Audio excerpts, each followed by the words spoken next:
Hello दोस्तों, स्वागत है आपके अपने YouTube चैनल पर। अगर आपको न्यू आईपीओ की जानकारी चाहिए, तो आप बिल्कुल सही चैनल आए हैं। यहाँ आपको कंपनी की पूरी जानकारी मिलेगी। तो अगर आप चैनल पर नए हो, तो सब्सक्राइब जरूर कर लेना और कमेंट भी करना कि आपको वीडियो कैसी लगी। तो चलिए बात करते हैं आज की आईपीओ की। दोस्तों, क्या आपने कभी सोचा है कि जो सिलिकॉन्स, इमल्सिफायर्स या एग्रीकल्चरल केमिकल्स हमारी डेली लाइफ में यूज होते हैं, उनके पीछे की ग्रोथ स्टोरी क्या है? आज हम बात कर रहे हैं एक ऐसी ही कंपनी की जो स्पेशलिटी केमिकल्स की दुनिया में अपना नाम बना रही है, बायोपॉल केमिकल्स। इनका एसएमई आईपीओ आ रहा है और आज के वीडियो में हम देखेंगे कि क्या ये आपके पोर्टफोलियो के लिए एक सही केमिकल रिएक्शन साबित होगा या नहीं। अब सवाल आता है कि बॉस, ये बायोपोल केमिकल्स आखिर करती क्या है? क्योंकि जब तक हम बिजनेस मॉडल नहीं समझेंगे, पैसा लगाना बेकार है। देखिए, हम सब अपने आसपास जो कपड़े पहनते हैं, जो घर साफ करने के लिए डिटर्जेंट्स यूज करते हैं या खेत खलियान में जो फसल उगती है, इन सब में स्पेशलिटी केमिकल्स का बहुत बड़ा हाथ होता है। बायोपॉल केमिकल्स इसी फील्ड का एक इमर्जिंग खिलाड़ी है।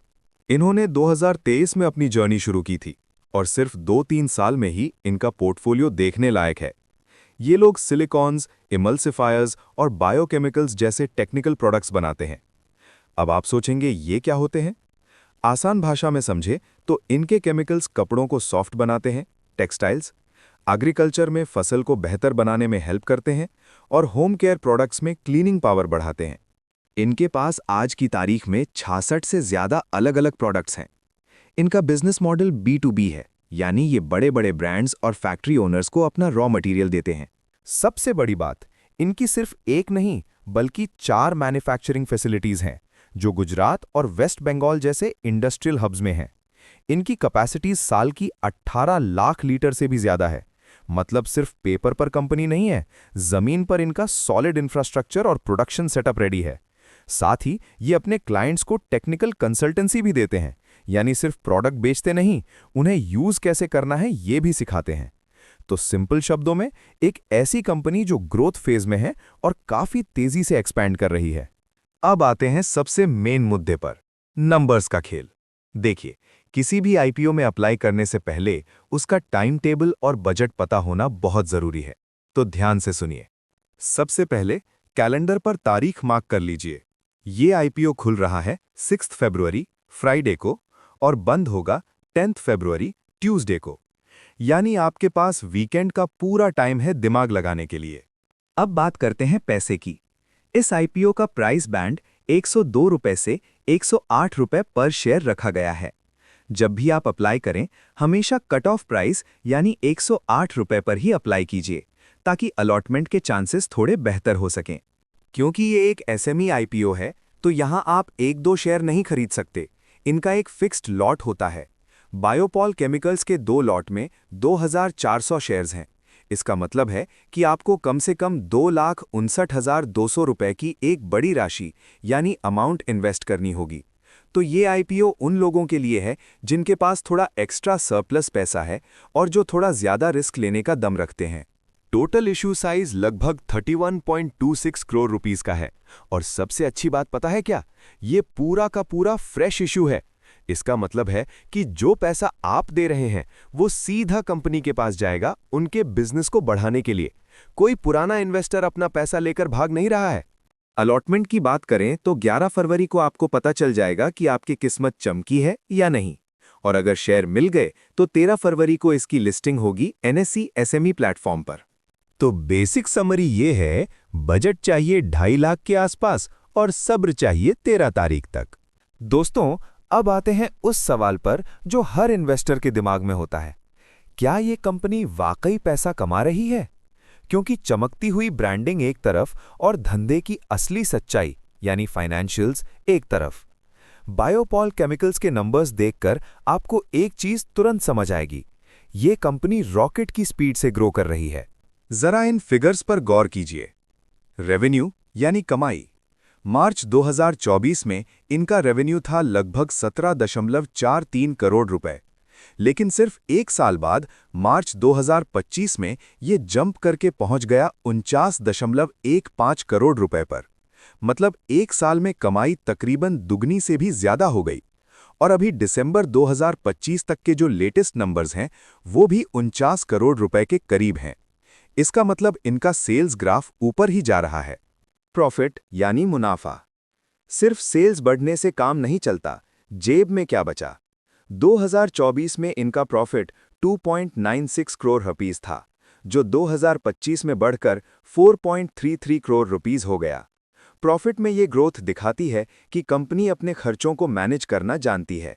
सबसे इंटरेस्टिंग पॉइंट, इनका ROE रिटर्न ऑन इक्विटी है 38% और ROCE है 30%। सिंपल भाषा में कहें तो कंपनी जो पैसा बिजनेस में लगा रही है उस पर वो बहुत तगड़ा रिटर्न निकाल रही है। 30% से ऊपर का ROCE किसी भी मैन्युफैक्चरिंग कंपनी के लिए एक्सीलेंट माना जाता है। डेट, इनका डेट टू इक्विटी रेशियो 0.57 है। इसका मतलब कंपनी पर कर्जा तो है पर वो कंट्रोल में है। और जैसा मैंने पहले बताया, IPO के पैसे से ये अपना काफी कर्जा चुकाने वाले हैं, तो आने वाले वक्त में ये और भी डेट फ्री और मजबूत हो सकती है। तो अगर हम फाइनेंशियल हेल्थ की बात करें तो रिपोर्ट कार्ड पर A ग्रेड दिख रहा है। कंपनी प्रॉफिटेबल है, ग्रोथ फास्ट है और मैनेजमेंट एफिशिएंसी भी सॉलिड लग रही है। दोस्तों, अक्सर लोग IPO में सिर्फ इसलिए पैसा लगाते हैं क्योंकि सब लगा रहे हैं, पर एक होशियार इन्वेस्टर हमेशा पूछता है, भाई मेरा पैसा लेकर तुम करोगे क्या? बायोपॉल केमिकल्स ने इसका बड़ा क्लियर और लॉजिकल जवाब दिया है। वो आपके दिए हुए 31 करोड़ रुपए को 2 बड़े कामों में बांट रहे हैं। इंडस्ट्रियल लैंड की खरीदारी, एक्सपेंशन। इनका सबसे बड़ा खर्चा लगभग 12.26 करोड़ रुपए जाएगा नई इंडस्ट्रियल लैंड खरीदने में।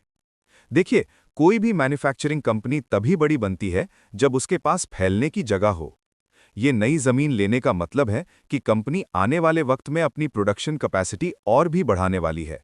ये एक ग्रोथ माइंडसेट का साइन है। 2. कर्जा मुक्ति यानी डेट रीपेमेंट। लगभग 11.10 करोड़ रुपए ये लोग अपना कर्जा चुकाने में इस्तेमाल करेंगे। अब ये पॉइंट मुझे पर्सनल लेवल पर बहुत पसंद है। सोचिए, जब कंपनी के सर से इंटरेस्ट यानी ब्याज का बोझ कम होगा तो उनका प्रॉफिट सीधा सीधा बढ़ जाएगा। एक कर्जा मुक्त कंपनी हमेशा मुश्किल वक्त में ज्यादा मजबूत खड़ी रहती है। 3. General corporate purposes. बाकी बचा हुआ पैसा कंपनी अपने रोजमर्रा के कामों और इमरजेंसी एक्सपेंसेस के लिए रखेगी। तो इसका निचोड़ क्या है? कंपनी आपका पैसा ऐशो आराम पर नहीं बल्कि अपनी फाउंडेशन को मजबूत करने और अपना फ्यूचर सिक्योर करने में लगा रही है। ये कोई ऐसी कंपनी नहीं लग रही जो सिर्फ लिस्टिंग गेन के लिए आई है, बल्कि इनका प्लान लंबी रेस का घोड़ा बनने का है। जब कोई कंपनी अपना कर्जा कम करती है और एक्सपेंशन में पैसा लगाती है तो एज एन इन्वेस्टर हमें थोड़ा सुकून मिलता है कि पैसा सही हाथों में जा रहा है। दोस्तों, अब आते हैं उस सवाल पर जिसका आप सबको इंतजार है, क्या इसमें अप्लाई करना चाहिए या नहीं? देखिए, मैं हमेशा कहता हूं कि हर चमकती चीज सोना नहीं होती, और स्टॉक मार्केट में तो बिल्कुल नहीं। पहले बात करते हैं रिस्क्स की, क्योंकि पैसा आपका है तो रिस्क भी समझना जरूरी है। एक, कंपटीशन।